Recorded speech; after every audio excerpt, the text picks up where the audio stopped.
World's best law of attraction money and success coach అయిన ప్రముఖ షేక్ అన్వర్ గారిచే జూన్ 1 హైదరాబాద్ లో జరిగే one day magic of law of attraction and millionaire mind work shop కి register చేసుకోండి. నమస్తే, వెల్కమ్ టు సుమన్ టీవీ. నేను మీ యాంకర్ శ్రీ. విల్డీడ్కి సంబంధించి ఎన్నో ఎపిసోడ్స్ చేసినప్పటికీ కూడా ఎంతో మందికి ఎన్నో రకాల ప్రశ్నలు అయితే ఇంకా ఉన్నాయి. అందులో భాగంగానే వీడియో కింద ఒకరు కమెంట్ చేయడం జరిగింది. సో ఇంతకీ ఆ కమెంట్ ఏంటి, ఆ కమెంట్లో విల్డీడ్ గురించి ఏం అడిగారో వీటన్నిటి గురించి ఈ రోజైతే మనం ఈ ఎపిసోడ్లో డిస్కస్ చేయబోతున్నాం. అండ్ దాని గురించి మాట్లాడడానికి హైకోర్టు అడ్వకేట్ అలగిరి రవీంద్రనాథ్ గారు ఉన్నారు.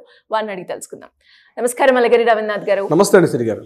సార్, విల్డీడ్ అంటే ఒక కమెంట్ పెట్టారు సార్, సుదర్శన్ గారు అని. మా తండ్రి విల్డీడ్ అయితే రాయడం జరిగింది, బట్ ఇప్పుడు కొన్ని ఒపీనియన్స్ అయితే మారాయి, ఒపీనియన్ మార్చుకున్నారు, మళ్ళీ దాన్ని క్యాన్సిల్ చేసుకోవచ్చా అని అడుగుతూ ఉన్నారు సార్.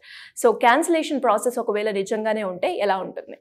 విల్డీడ్ లేదా వీలునామా, అసలు ముందుగా విల్డీడ్ అంటే ఏంటి తెలుసుకోవాలి. అంటే మన స్పెల్లింగ్లో ఉంది WILL, విల్ ఫామ్. అంటే విల్ అనేది ఎప్పుడు వాడతాం? ఫ్యూచర్ టెన్స్లో వాడతాం మనం.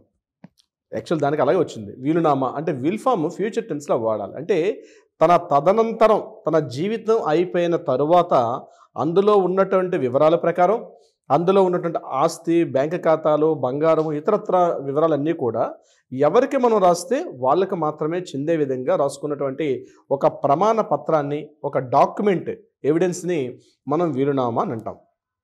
అయితే ఈ వీలునామా ఎప్పుడు రాసుకోవాలి అంటే మనం ఇంతకుముందు చెప్పాం, 18 ఏళ్ళు దాటినటువంటి ఏ వ్యక్తి అయినా రాసుకోవచ్చు. మరి వీలునామా రద్దు చేసుకోవచ్చా? రద్దు చేసుకోవచ్చు 100%. ఎందుకంటే వీలునామా తన జీవితకాలంలో ఎన్నిసార్లైనా కరెక్షన్ చేసుకునే అవకాశం ఉంటుంది. ఉదాహరణకి ఎప్పుడో 10 years బ్యాక్ ఒక వీలునామా రాసుకున్నాం. ఆ రోజు ఉన్నటువంటి మన మానసిక స్థితి, అదేవిధంగా మనకు ఉన్నటువంటి ఆస్తుల యొక్క వివరాలు, దీన్ని బట్టి మనం ఒక వీలునామా రాసాం. తర్వాత కాలం మనం ఇంకా బతికే ఉన్నాం. ఈ వీలునామా మరలా కొత్తగా ఆస్తులు చేరొచ్చు, చేరకపోవచ్చు, దట్ ఇస్ డిఫరెంట్. కానీ మన మైండ్ సెట్ మారింది. అంటే అప్పుడు మనం ఎవరికో ఇవ్వాలనుకున్నటువంటి మన ప్రాపర్టీ కావచ్చు, బంగారం లేదా బ్యాంక్ ఖాతాలు, FDలు, రిజర్వ్ ఉన్న ఫండ్స్, ఇవన్నీ కూడా ఎవరికో చెందాలని రాసుకున్నాం. కానీ మారుతున్న కాల పరిస్థితులకు అనుగుణంగా ఏవైనా మార్పులు చెందిన తర్వాత ఆ వీలునామాని రద్దుపరుచుకునే హక్కు ఎవరైతే వీలునామా రాశారో ఆ టెస్టేటర్, వీలునామా రాసినటువంటి ఆ వ్యక్తిని టెస్టేటర్ అంటారు. అది పురుషుడైతే, అదే స్త్రీలైతే టెస్టేట్రిక్స్ అంటారు. మహిళ రాసినట్లయితే ఎవరైనా రాసుకోవచ్చు. కాబట్టి మహిళకైతే టెస్టేట్రిక్స్ అంటారు, పురుషుడికైతే టెస్టేటర్ అంటారు. ఈ వీలునామాని ఏ సందర్భంలోనైనా రద్దుపరుచుకోవచ్చు. ఎలా రద్దుపరుచుకోవాలంటే ఆ వీలునామాని అక్కడే, ఒకవేళ ఇంతకుముందు యాక్చువల్గా ఏంటంటే మన యాజ్ పర్ గవర్నమెంట్ రికార్డ్స్ ప్రకారం ఈ యొక్క వీలునామాని తెల్ల కాగితం మీద రాసుకోవచ్చు, ఒక స్టాంప్ పేపర్ మీద రాసుకోవచ్చు. రిజిస్ట్రేషనే కంపల్సరీ చేయాలనేటువంటి క్లాజ్ అయితే లేదు. ఒకవేళ నేనైతే ఏం చెప్తానంటే యాజ్ బీయింగ్ అన్ అడ్వకేట్గా ఖచ్చితంగా ఒక రిజిస్టర్ చేసుకోవడం వల్ల చాలా యూస్ఫుల్ ఉంటుంది. ఎందుకంటే మనం రాసుకున్నటువంటి ఏదైతే మనం ఒక పేపర్ రాసుకుంటే దాన్ని డాక్యుమెంట్ అంటారు. ఈ డాక్యుమెంట్కి ఎప్పుడైతే మనం రిజిస్ట్రేషన్ చేస్తామో దానికి లీగాలిటీ వస్తుంది, దట్స్ కాల్డ్ లీగల్ డాక్యుమెంట్ అవుతుంది. సో రిజిస్టర్డ్ విల్ చేసుకున్న తర్వాత మనం ఒకవేళ మన ఆలోచన మార్చుకోగలిగితే ఇమీడియట్గా ఆ వీలునామాని మనం ఏ రిజిస్ట్రేషన్ ఆఫీస్లో అయితే రిజిస్ట్రేషన్ చేసుకున్నామో ఆ రిజిస్ట్రేషన్ ఆఫీస్కి మరలా వెళ్ళి దాన్ని క్యాన్సిల్ అప్లికేషన్ పెట్టి ఆ డాక్యుమెంట్ని క్యాన్సిల్ చేసుకునే హక్కు కూడా రాసుకున్నటువంటి ఎవరైతే వ్యక్తి ఉన్నారో అతనికి ఉంటుంది. That is number 1. ఒకవేళ వీలునామా రిజిస్ట్రేషన్ చేయలేదు, చేయని సందర్భంలో కూడా రాసుకున్నటువంటి డాక్యుమెంట్ ఏదైతే ఉందో డాక్యుమెంట్ మళ్ళీ కొత్తగా రాసుకునేటప్పుడు ఇందులో ఏం చేస్తామంటే I here by revoke the document, పాత డాక్యుమెంట్ అనేది ఇక్కడ మళ్ళీ కొత్త డాక్యుమెంట్ వస్తున్నాను అని ఎప్పుడైతే మెన్షన్ చేస్తామో ఆటోమేటిక్గా బై డిఫాల్ట్ పాత డాక్యుమెంట్ అనేది రద్దు అయిపోతుంది. మనం ఉదాహరణకి లాస్ట్ ఇయర్ ఒక 2023లో ఒక డాక్యుమెంట్ రాసాం, 24లో ఒక డాక్యుమెంట్ రాసాం, ఇప్పుడు ఫ్రెష్గా 25లో ఒక డాక్యుమెంట్ రాసాం. ఇటువంటి సందర్భాల్లో కోర్టులో వివాదాలు వచ్చేటప్పుడు ఇక్కడ 2021లో కేసు కర్ణాటక బెంగళూరు హైకోర్టు ఒక తీర్పు కూడా ఇవ్వడం జరిగింది. అదేం చేశారంటే తండ్రి చనిపోయిన తర్వాత అతను ఫ్రెష్గా ఉన్నటువంటి డాక్యుమెంట్ ఒక డాక్యుమెంట్ కాకుండా కొడుకులు ఏం చేశారంటే పాత విల్ డాక్యుమెంట్ కూడా చూపించి, ఒక ఫోటో కాపీ చూపించి దీని ప్రకారం మాకు ఇది చెల్లుబాటు అవుతుందా, ఆస్తి వివరాలు మాకు వస్తాయని చెప్పి కొడుకులు కూడా కోర్టుకు రావడం జరిగింది. అప్పుడు కోర్టు ఏం చెప్పారంటే బెంగళూరు హైకోర్టు వాళ్ళు పాత డేట్లో రాసుకున్నటువంటి వీలునామా చెల్లదు, ఏదైతే లేటెస్ట్ అప్డేట్ ఉంటుందో దాన్ని మాత్రమే పరిగణలో తీసుకుంటాం తప్పించి దాని కింద ఉన్నటువంటి ఓల్డ్ డేట్స్ అన్ని కూడా ఆటోమేటిక్గా బై డిఫాల్ట్ అన్నీ కూడా రద్దు అయిపోతాయి. ఎన్నిసార్లైనా రాసుకోవచ్చు, ఒకసారి, 2 సార్లు, 4 సార్లు, 10 సార్లు రాసుకోవచ్చు.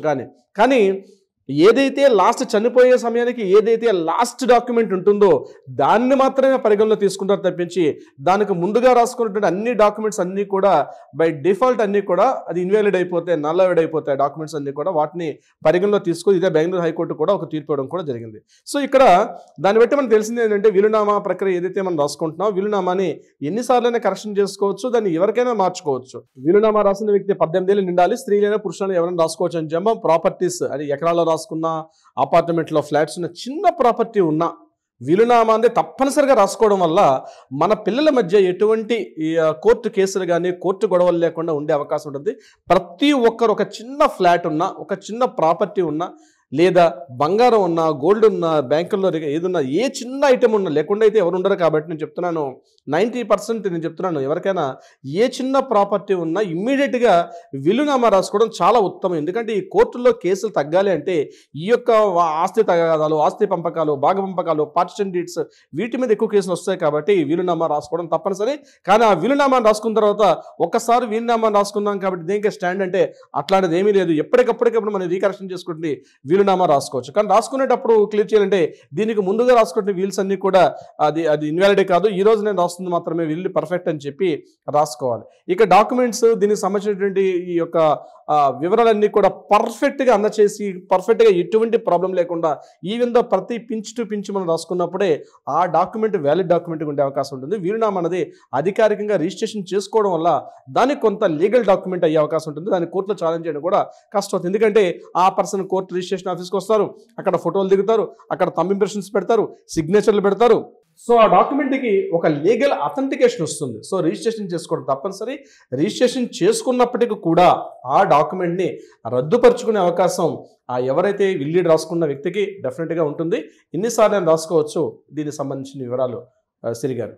అంటే ఎలా సార్, ఇంకా ఎవరికైనా కూడా క్లియర్ ఇన్ఫర్మేషన్ తెలుసుకోవాలి అన్నా ఈ విల్ డీడ్కి వీలునామాకి సంబంధించి ఎలాంటి ఇన్ఫర్మేషన్ అయినా కూడా ఆల్రెడీ రాసిన వాళ్ళే కావచ్చు, కొత్తగా రాయాలి అనుకునే వాళ్ళే కావచ్చు, రాసినప్పుడు ఏ పాయింట్స్ పర్టికులర్గా మనం మ్యాండేటరీగా మెన్షన్ చేయాల్సిన పాయింట్స్ ఏంటి, వీటన్నిటి గురించి క్లియర్గా ఎవరైనా కూడా మీ గైడెన్స్ కావాలి అంటే ఎలా అప్రోచ్ అవ్వాలి మిమ్మల్ని? నేను మరీ ఈ వీడియో ద్వారా చెప్పేది ఒకటి, మీరు కష్టపడి రాత్రనగా పగలన కష్టపడి రాసుకున్న ప్రాపర్టీని, మీరు రాసుకున్న వీలునామాని ఒక సీనియర్ అడ్వకేట్ దగ్గరికి వెళ్ళి, దాంట్లో పూర్తిగా అనుభవించేటువంటి ఒక అడ్వకేట్ దగ్గరికి వెళ్ళి మీరు రాసుకుంటే వీలునామా చాలా నీట్గా ఉండే అవకాశం ఉంటుంది. అట్లా కాకుండా దగ్గరగా ఉన్న డాక్యుమెంట్ రైటర్స్ అనో లేకపోతే ఇతరత్ర తెలిసినప్పుడు ఏమవుతుంటే ఆ లీగల్ టెర్మినాలజీస్, దానికి ఉన్నటువంటి లీగాలిటీ, ఎందుకంటే ఎప్పటికప్పుడు సెక్షన్స్ మారుతూ ఉన్నాయి, కొన్ని అప్డేట్స్ కూడా వస్తున్నాయి కాబట్టి అది వాళ్ళకు అర్థమయ్యే అవకాశం చాలా తక్కువ. సో ఒక ప్రాపర్టీ నేను చెప్పేది ఒక ఫ్లాట్ కానీ ఎకర్స్ కానీ గజాల్లో స్థలం కానీ ఏది ఉన్నప్పటికీ కూడా దగ్గరగా ఉన్నటువంటి ఒక అడ్వకేట్ని సంప్రదించి ఆయన కాస్త ఆయనతో మన వివరాలన్నీ కూడా ఆయనకి మనం ఇచ్చినప్పుడు ఆయన దాన్ని తీసుకొని దాన్ని పర్సన్ టు పర్సన్ డ్రాఫ్ట్స్ మారిపోతుంటుంది. ఒక స్టాండర్డ్ ఫార్మాట్ అంటూ ఉండదు. కాబట్టి మీరు ఏదైనా వివరాలు అందిస్తే దానికి తగ్గట్టుగా లీగల్గా ఎలా ఏ సెక్షన్లో రాస్తే బాగుంటుంది, లీగల్గా పిల్లల మధ్య ఎటువంటి తగాదాలు లేకుండా ఎవరెవరికి ఎలా ఇవ్వాలని చెప్పి ఒక అనుభవజ్ఞుడైన న్యాయవాది మాత్రమే దీన్ని చేయగలుగుతారు. కాబట్టి అటువంటి వీలునామా రాయాలనుకుంటే తప్పనిసరిగా సంప్రదించండి. అట్ ద సేమ్ టైం ఏదైనా న్యాయపరంగా వివాదం అంటే కూడా ఇంతకు ముందు రాసి దాన్ని క్యాన్సిల్ చేసుకున్న ప్రక్రియ ఏమంటే కూడా తప్పనిసరిగా కూడా ఒక అనుభవజ్ఞుడైన న్యాయవాదిని మీరు కాంటాక్ట్ చేయడం వల్ల చాలా యూస్ఫుల్ ఉంటుంది శ్రీ గారు. Anyways thank you sir, thank you so much. చూసారు కదా, మరి ఎవరికైనా కూడా ఇంకా వీలునామాకి సంబంధించి ఎలాంటి ఇన్ఫర్మేషన్ కావాలి అన్నా కూడా అలగిరి రవీంద్రనాథ్ గారి టీం కంప్లీట్గా కింద స్క్రోల్ అవుతున్న నెంబర్ని కనుక మీరు సంప్రదిస్తే వాళ్ళ ఇన్ఫర్మేషన్ ఇవ్వడం జరుగుతుంది. Thank you. సుమన్ టీవీలో మీ పర్సనల్ అండ్ బిజినెస్ ప్రమోషన్స్ కోసం కింది నెంబర్కి కాంటాక్ట్ చేయండి.